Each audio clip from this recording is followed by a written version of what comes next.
Hello students, कैसे हैं आप सब लोग। उम्मीद करती हूँ सब अच्छे होंगे और स्वस्थ होंगे। मैं Meena Rana ICT virtual class में आपका स्वागत करती हूँ। तो स्टूडेंट्स, हम पढ़ रहे हैं क्लास 7 का मैथ और यहाँ पर लाइंस एंड एंगल्स चैप्टर हमारा चल रहा है। प्रीवियस लेक्चर में हमने लाइंस के बारे में पढ़ा, लाइन सेगमेंट के बारे में पढ़ा, रेज के बारे में पढ़ा। इसके बाद एंगल और टाइप्स ऑफ एंगल हमने पढ़े। इसके बाद हमने कम्प्लीमेंट्री और सप्लीमेंट्री एंगल पढ़ा और प्रीवियस लेक्चर में हमने आपको लीनियर पेयर के बारे में और यहाँ पर आपके एडजेसेंट एंगल के बारे में बताया। और आज की क्लास में हम वर्टिकली एंगल अपोजिट एंगल के बारे में पढ़ेंगे। तो इससे पहले हम थोड़ा सा लीनियर पेयर और एडजेसेंट एंगल को रिवाइज कर लेंगे ताकि हमारा कॉन्सेप्ट और अच्छे से क्लियर हो जाए। तो यहाँ पर देखिए, हमने प्रीवियस लेक्चर में आपको बताया कि वर्टि जो आपके क्या है, तो यहाँ पर आसन कोण के बारे में हमने पढ़ा, एडजेसेंट एंगल के बारे में पढ़ा, जिसमें हम क्या कहते हैं, दो एंगल एक दूसरे से क्या होते हैं, सटे हुए होते हैं, एक दूसरे के आसपास होते हैं, बगल में होते हैं और इनमें एक क्या होती है, एक कॉमन इसकी वर्टेक्स होती है, कॉमन शीर्ष इनमें होता है। ठीक है। इसके अलावा इनमें एक कॉमन साइड होता है, तो इनको हम क्या कहते हैं, एडजेसेंट एंगल। ठीक है। एडजेसेंट एंगल के बाद हमने यहाँ पर देखिए एक एग्जाम्पल इसका बताया था। तो यहाँ पर एक एग्जाम्पल आपको लिखा हुआ है और मैंने दो पिक्चर यहाँ पर आपको बना के दिखाई थी। तो ये दो एंगल हैं जो AOB और BOC, ये दोनों एंगल आपस में एडजेसेंट हैं। एडजेसेंट क्यों हैं? क्योंकि ये दोनों का एक कॉमन साइड है और एक कॉमन वर्टेक्स यहाँ पर है। ठीक है। इसलिए ये दोनों आपस में क्या है, आसन कोण है, एक दूसरे से ही आसपास है। ठीक है ना। इनकी एक कॉमन क्या है, साइड है, एक कॉमन इसमें साइड होगी, उभयनिष्ठ भुजा होगी और एक उभयनिष्ठ शीर्ष होगा। तो इसको हम क्या कहेंगे, क्या कहेंगे इसे, इसको एडजेसेंट एंगल कहेंगे। समझ में आया? जीआईसी डुंगरी, आपको आवाज आ रही है? जीआईसी डुंगरी बच्चों, आवाज आ रही है आपको? जीआईसी डुंगरी, आपको आवाज आ रही है? बच्चे हाथ खड़े कर लीजिए, आवाज आ रही है तो वेरी गुड। कोई बच्चा माइक ले लीजिए, बहुत दिनों के बाद आप दिख रहे हैं। कोई बच्चा माइक ले लीजिए, बेटा माइक ले लीजिए। Good morning ma'am. Good morning बेटा, क्या नाम है आपका? जी सौरभ जी और सौरभ सिंह। ठीक है। तो सौरभ, आप कौन सी क्लास के बच्चे हो? जी 6। 6 के हैं। क्लास 7 के बच्चे भी बैठे हैं वहाँ पे? नहीं बैठे हैं। चलिए, आपने क्लास 6 में एंगल, या क्लास 6 में गए हैं? नहीं। अच्छा ठीक है, चलिए बैठ जाएंगे आप। क्लास 6 के हैं आप, बैठ जाइए बेटा, यही पूछना। चलिए, तो यहाँ पर हमने प्रीवियस लेक्चर में आपको आसन कोण यानी कि एडजेसेंट एंगल के बारे में बताया था, जिसमें दो एंगल क्या होते हैं, एक दूसरे के अगल बगल होते हैं। इसमें एक उभयनिष्ठ इसकी भुजा होती है और उभयनिष्ठ शीर्ष होता है, इसको आप आसन कोण कहते हैं। कुछ क्वेश्चन यहाँ पर हमने प्रीवियस लेक्चर में यहाँ पर सॉल्व किया था। इसके बाद हमने देखिए, ये हिंदी में था आपका आसन। तो अब देखिए, रैखिक युग्म यानी कि लीनियर पेयर क्या होता है, दो ऐसे कोण जिन दोनों का, देखिए पहली बात, जो रैखिक युग्म है वो हमेशा आसन कोण होंगे। ठीक है ना। यहाँ पर क्या कहा है, रैखिक युग्म जो है आसन संपूरक संपूरक कोणों का युग्म होता है। आपने संपूरक कोण प्रीवियस लेक्चर में आपने पढ़ा था। संपूरक कोण क्या होते हैं, जिन दोनों एंगल का जो सम है वो 180 डिग्री होता है, तो उन कोणों को आप संपूरक कोण कहते हैं, सप्लीमेंट्री एंगल कहते हैं। और पूरक कोण क्या होते हैं, जब दो एंगल का सम क्या होता है, 90 डिग्री होता है, तो ऐसे कोणों को हम पूरक और संपूरक कोण कहते हैं। तो यहाँ पर एक शब्द, यहाँ पर संपूरक वर्ड आया है। संपूरक का मतलब क्या होता है, दो ऐसे आसन कोण जिनका योग 180 डिग्री होता है। और आप जानते हैं, स्ट्रेट लाइन पर बना एंगल, चाहे उस एंगल वहां पर कितने भी एंगल बन जाए, किसी भी सीधी रेखा पर बने एंगल 180 डिग्री का ही होता है। ठीक है ना। तो यहाँ पर इस स्ट्रेट लाइन पर दो एंगल बने हैं, इसका चाहे तो आप नाम लिख सकते हैं ABC और यहाँ आप D रख लीजिए। तो यहाँ पर दो एंगल बने हैं ABD और DBC। इन दोनों एंगल का जो सम है वो 180 डिग्री है, यानी कि ये दोनों आपस में क्या है, रैखिक युग्म है। ठीक है। प्रीवियस लेक्चर में हमने आपको ये बता दिया था। अब देखिए यहाँ पर लीनियर पेयर का ये इंग्लिश में है कि when two line intersect each other, तो जब दो लाइन एक दूसरे को क्या करती हैं, इंटरसेक्ट करती हैं, यानी कि एक दूसरे को प्रतिच्छेद करती हैं, काटती हैं, तो फिर क्या होता है किसी सिंगल पॉइंट पर, जैसे यहाँ पर देखिए, अब देखिए यहाँ पर इस सिंगल पॉइंट पर इसने इसको काटा है, तो इन दोनों एंगल को आप क्या कहेंगे, रैखिक युग्म कहेंगे। ठीक है, और यहाँ पर आपके पास क्या होता है, वो एक दूसरे के एडजेसेंट होते हैं। ठीक है, जो रैखिक युग्म है, लीनियर पेयर है, वो एडजेसेंट होता है और सप्लीमेंट्री एंगल होता है, दोनों का जो योग है 180 डिग्री होता है। अब हमने प्रीवियस लेक्चर में यहाँ पर कुछ क्वेश्चन सॉल्व किए थे, इसी के बाद यहाँ पर एक क्वेश्चन हम सॉल्व कर रहे थे, इसके बाद आता है vertically opposite angle. Vertically opposite angle क्या होता है, जब दो लाइनें एक दूसरे को इंटरसेक्ट करती हैं, दो लाइनें जब आपस में एक दूसरे को इंटरसेक्ट करती हैं, यानी कि एक दूसरे को वो काटती हैं आपस में, तो देखिए ये जो दो लाइनें हैं, सपोज दैट मैं इन लाइन का नाम जो है यहाँ पर कुछ रख देती हूँ। इस लाइन का नाम ये ए बी लाइन है और ये सी डी लाइन है। तो ए बी लाइन और सी डी लाइन एक दूसरे को यहाँ पर इस बिंदु पर, इसको मैं ओ मान लूं, इस बिंदु पर क्या कर रही हैं, इंटरसेक्ट कर रही हैं, एक दूसरे को काट रही है। ठीक है, चाहूँ तो उसे एक नए पेज में मैं आपको समझा देती हूँ कि वर्टिकली अपोजिट एंगल क्या होते हैं। देखिए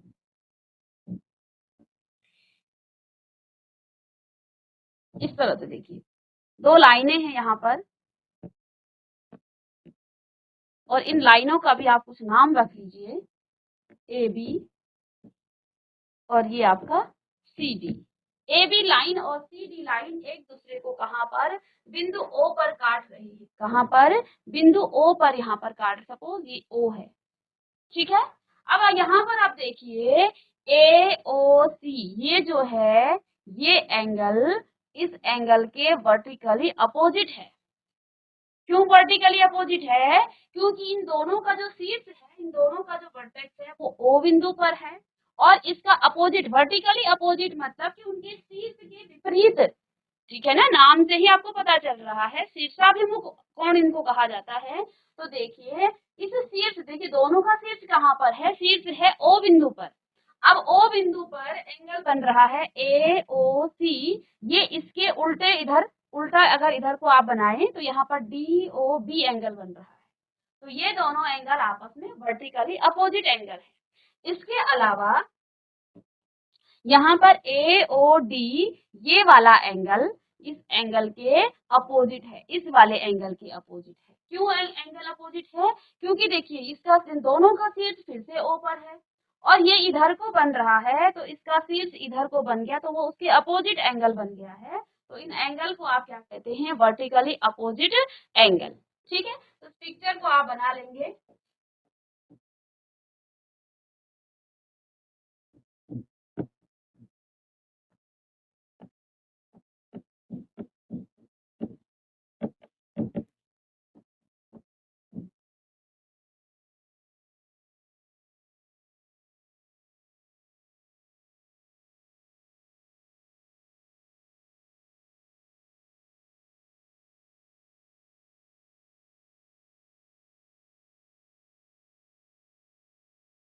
ठीक है, तो ये दोनों क्या है, वर्टिकली अपोजिट एंगल है। कौन कौन से एंगल हैं वर्टिकली अपोजिट एंगल, ये एंगल का साइन है ए ओ सी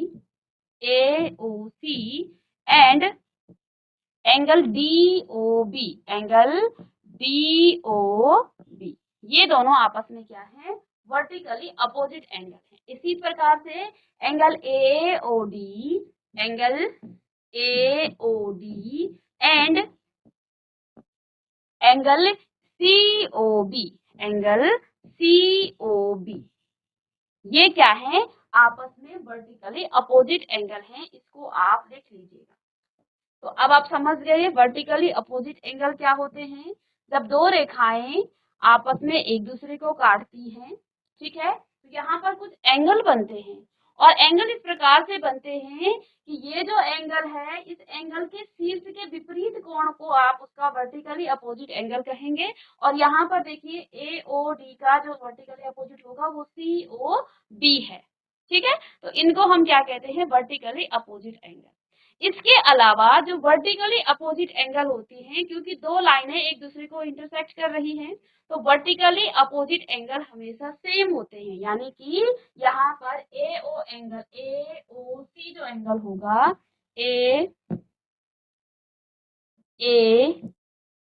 AOC जो एंगल है वो इक्वल होगा किसके, एंगल DOCB के।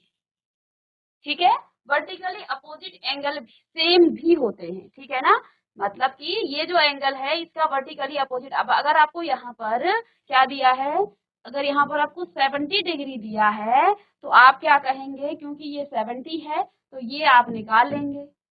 कैसे निकालेंगे, इस थ्योरम से। यहाँ पर थ्योरम क्या है कि वर्टिकली अपोजिट एंगल आपस में बराबर होते हैं। तो यहाँ पर मैं दूसरी चीज क्या लिखूं, ये तो हो गया। इसके अलावा जो एंगल AOD है वो बराबर होगा किसके, एंगल COB के। इसको पूरा लिख लीजिए आप। ठीक है,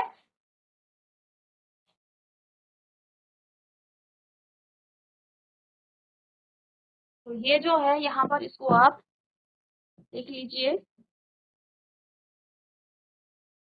इसको आप लिख सकते हैं कि when two line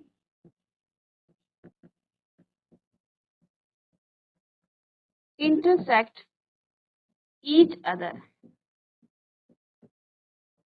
when two lines intersect each other, vertically opposite angle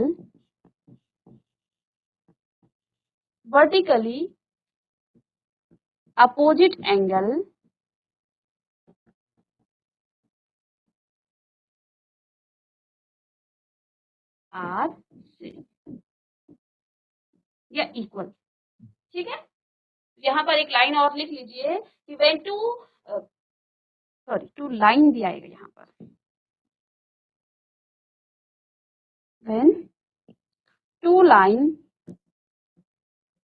lines intersect each other, यदि दो लाइन एक दूसरे को काटती है तो यहाँ पर जो वर्टिकली अपोजिट एंगल होंगे वो हमेशा एक दूसरे के बराबर होंगे, वो एक दूसरे के इक्वल होंगे। यहाँ पर हमने ये भी लिख दिया है कि एंगल AOC बराबर है किसके, एंगल DOB के, DOB के बराबर है। ऐसे ही एंगल AOD, जो आपका AOD है वो एंगल COB के बराबर होगा, क्योंकि ये एक दूसरे के क्या है, वर्टिकली अपोजिट है।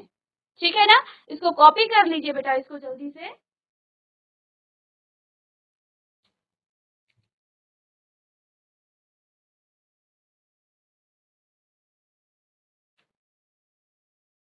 हिंदी में आप इसे क्या कहेंगे, शीर्षाभिमुख कोण।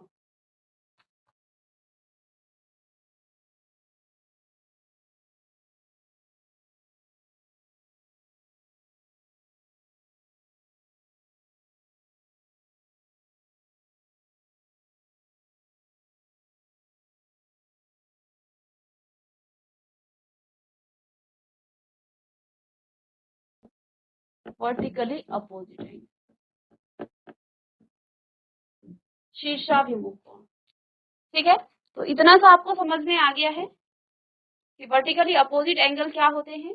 ठीक है, चलिए, तो यहाँ पर हमने क्या सीखा, ये एक तरफ से थ्योरम है इसकी कि when two lines intersect each other the vertically opposite angle are equal या सेम, इसको आप कह सकते हैं। ठीक है, तो ये आपकी क्या होगी, थ्योरम होगी। आगे आप इसको यूज करेंगे। तो देखिए, प्रीवियस लेक्चर में हमने एक क्वेश्चन यहाँ पर छोड़ दिया था, जिसमें आपका लास्ट क्वेश्चन क्या था, यहाँ पर क्या लिखा था कि is angle 1 vertically opposite angle to 4।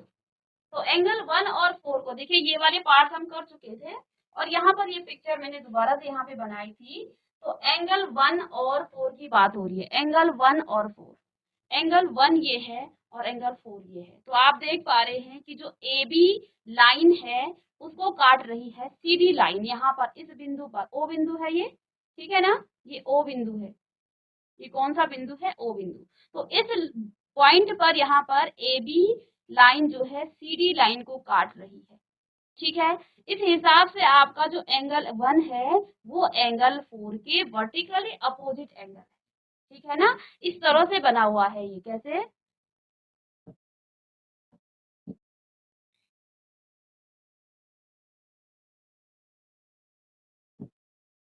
ये आपका C और ये आपका इधर D है, और यहाँ पर आपका A एंगल है, और यहाँ आपका क्या है, B एंगल है।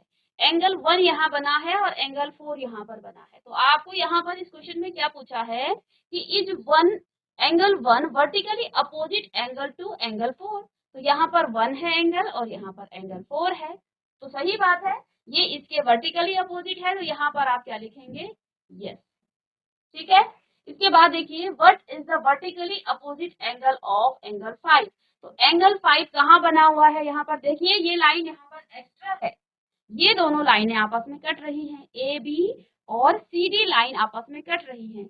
इस एंगल सी और बी के बीच में एक लाइन यहाँ पर हमने अलग से ड्रॉ की है, ये कोई वर्टिकल एंगल नहीं है। तो यहाँ पर क्या कहा है कि ये जो एंगल 5 है इसके अपोजिट एंगल क्या क्या होगा, क्या होगा, तो इसका अपोजिट एंगल एंगल 2 और एंगल 3 हो जाएगा, पूरा ये एंगल हो जाएगा, ठीक है। तो यहाँ पर देखेंगे आप, जो एंगल 5 है, एंगल 5 और इधर आपके दो एंगल बने हैं, होना तो वैसे ये चाहिए था, कौन सा, ये आपका सी है, सी ओ और बी एंगल, और यहाँ पर इस एंगल को भी दो अलग अलग भागों में यहाँ से इस तरह से तोड़ दिया गया है। तो ये इसके अपोजिट क्या हो जाएगा, एंगल 2 और 3, 2 + 3, ठीक है। तो इसको कॉपी कर लीजिए, ये जो पार्ट आपके हो गए हैं।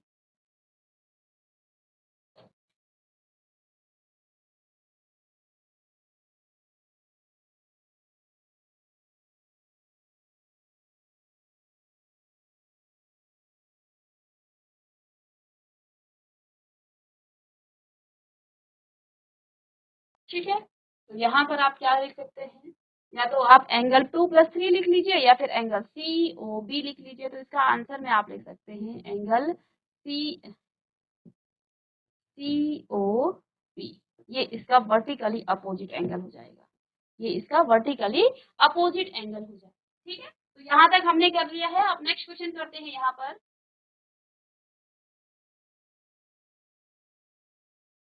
तो नेक्स्ट क्वेश्चन क्या दिया है यहाँ पर, क्या दो कोण संपूरक हो सकते हैं यदि दोनों हैं। यहाँ पर आपको क्या बताना है, ये नहीं है इसका,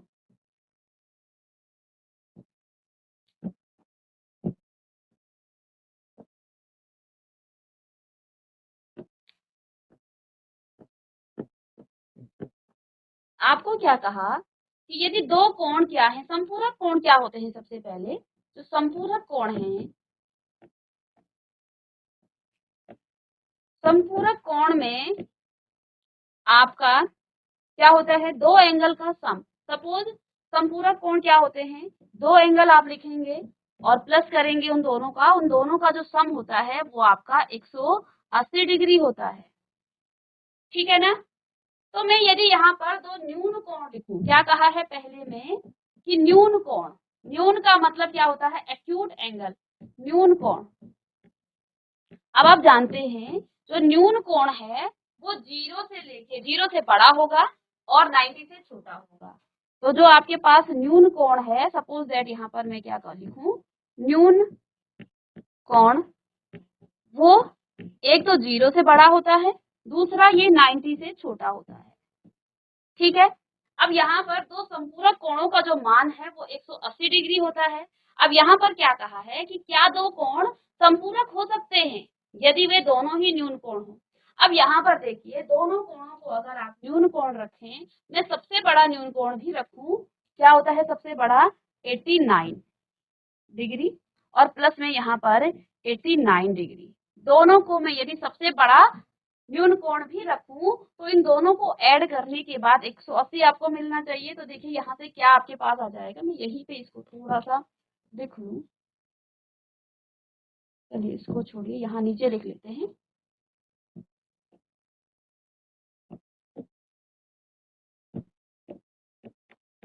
तो यहाँ पर मैं इसको कर दूं, तो यहाँ पर क्या लिखा मैंने, 89 डिग्री प्लस में 89 डिग्री बराबर होना चाहिए 180 डिग्री, तभी वो दोनों न्यून कोण आपस में क्या हो जाएंगे, संपूरक होंगे। तो इन दोनों को ऐड कीजिए, 9 और 9 18, 8 2 16 और 1 हो जाएगा 17। ठीक है,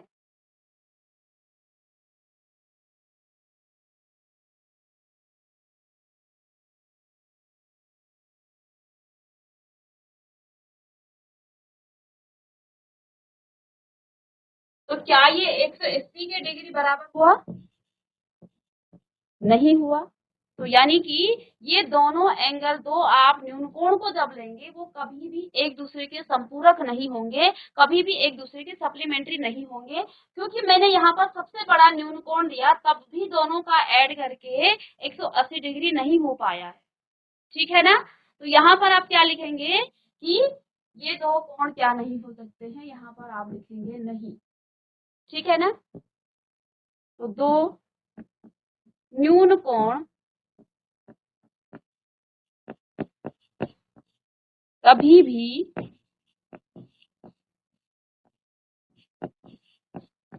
संपूरक नहीं हो सकते, संपूरक नहीं हो सकते।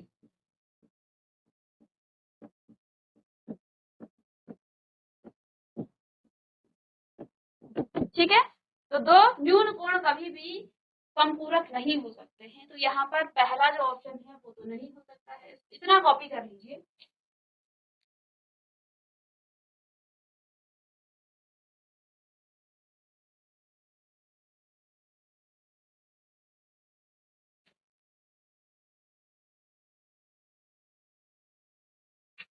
इसके बाद देखिए सेकंड क्या लिखा है, अधिक कोण। तो इसको नेक्स्ट पेज में कर देंगे।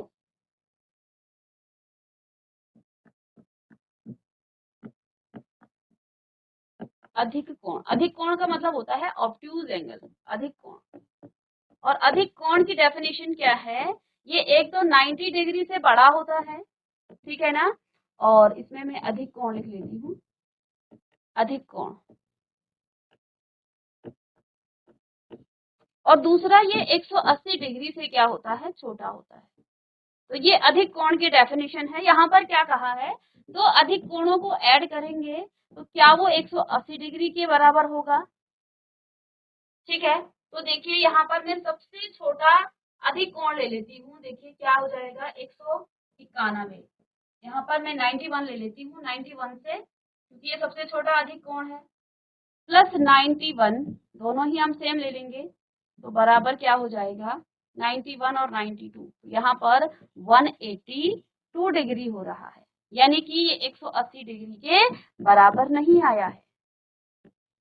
ठीक है, तो यहाँ से आप क्या लिख सकते हैं कि दो अधिक कोण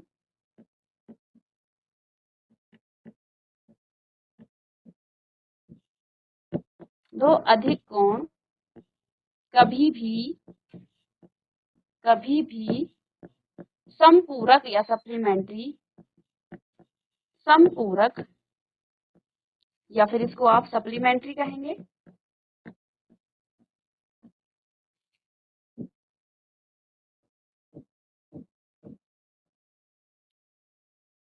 नहीं हो सकते। क्यों नहीं हो सकते हैं, क्योंकि यहाँ पर हमने लिख लिया है कि सबसे छोटा, अगर हमने यहाँ पर अधिक कोण लिया है, सबसे छोटा अधिक कोण क्या हो जाएगा, 91, क्योंकि 91 से बड़े एंगल को आप क्या कहते हैं, अधिक कोण कहते हैं। तो हमने 90 को छोड़ करके 91 लिया, तो तभी भी दोनों को ऐड करके, क्योंकि संपूरक कोण की डेफिनेशन क्या है, दो एंगल का सम क्या होना चाहिए, 180 डिग्री होना चाहिए।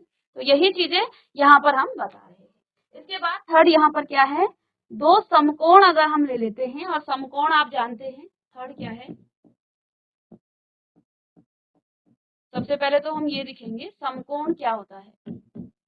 समकोण क्या होता है, जो आपका 90 डिग्री का होता है।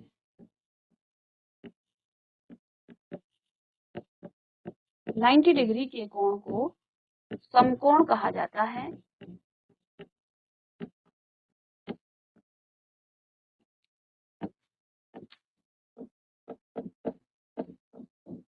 तो दोनों का जो योगफल है 90 डिग्री प्लस 90 डिग्री, क्योंकि दो एंगल लेने हैं, दोनों ही समकोण होने चाहिए, तो ये हमेशा 180 डिग्री होता है। यानी कि यहाँ पर हम क्या लिखेंगे, हाँ, दो समकोणों का योग, दो राइट एंगल या दो समकोणों का योग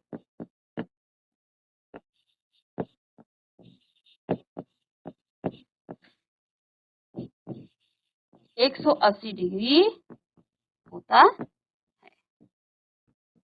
ठीक है, दो समकोणों का जो योग है वो क्या होता है, 180 डिग्री होता है। तो यहाँ पर जो समकोण है यानी कि राइट एंगल है वो क्या है, 90 डिग्री, और दो 90 डिग्री को जब आप ऐड करेंगे 180 डिग्री होगा। तो क्वेश्चन यहाँ पर क्या लिखा था, आपको क्या बताना था कि क्या दो कोण संपूरक हो सकते हैं। हम जानते हैं संपूरक कोण क्या होते हैं, जब दो एंगल को, दो कोणों को आप जोड़ते हैं तो उन दोनों का जो योगफल है वो क्या आना चाहिए, 180 डिग्री आना चाहिए। ठीक है ना, तो यहाँ पर आप कोई भी एंगल ले सकते हैं। ठीक है, तो दो न्यून कोण, देखिए हमने पॉसिबिलिटी वो देखी, देखिए दो न्यून कोणों का, तो मैंने सबसे बड़ा न्यून कोण लिया, क्योंकि छोटा एंगल ऐड करके आपको नहीं मिल पाएगा 180 डिग्री। मैंने क्या किया, सबसे छोटा बड़ा जो है न्यून कोण ले लिया। सबसे बड़ा न्यून कोण क्या है, 89 डिग्री। इन दोनों को ऐड किया, 180 नहीं आया, 178 आया। तो ये कभी भी क्या नहीं हो सकते हैं, संपूरक नहीं हो सकते हैं, क्योंकि संपूरक के लिए उनको ऐड करने के बाद 180 आना चाहिए। इसके बाद यहाँ पर हमने तो अधिक कोण की बात की, तो अधिक कोण में तो आपका 180 से नीचे आपका जो क्या हो जाएगा, 179 तक आपका क्या आ जाता है, अधिक कोण। ठीक है, तो ये तो बहुत ज्यादा चला जाएगा ऐड करके। हमने क्या किया, सबसे छोटे एंगल लिए जो कि अधिक कोण है। सबसे छोटा अधिक कोण क्या है, 91 डिग्री का। तो दोनों को ऐड करने के बाद 92 आ गया। दैट मीन्स ये भी कभी भी संपूरक नहीं हो सकते हैं, क्योंकि संपूरक होने के लिए उनको 180 डिग्री चाहिए। अब दो समकोणों को ऐड किया तो आपको क्या मिल गया, 180 डिग्री आ गया। तो बस यही बात थी, यही करना था हमें। यहाँ पर हमें बेसिकली संपूरक कोणों के बारे में पता होना चाहिए कि दो संपूरक कोणों को जब आप ऐड करते हैं 180 डिग्री आना चाहिए। ठीक है, तो बाकी की जो कॉन्सेप्ट हैं उनको हम नेक्स्ट क्लास में डिस्कस करेंगे। तो मिलते हैं नेक्स्ट लेक्चर में, तब तक के लिए thank you and have a nice day.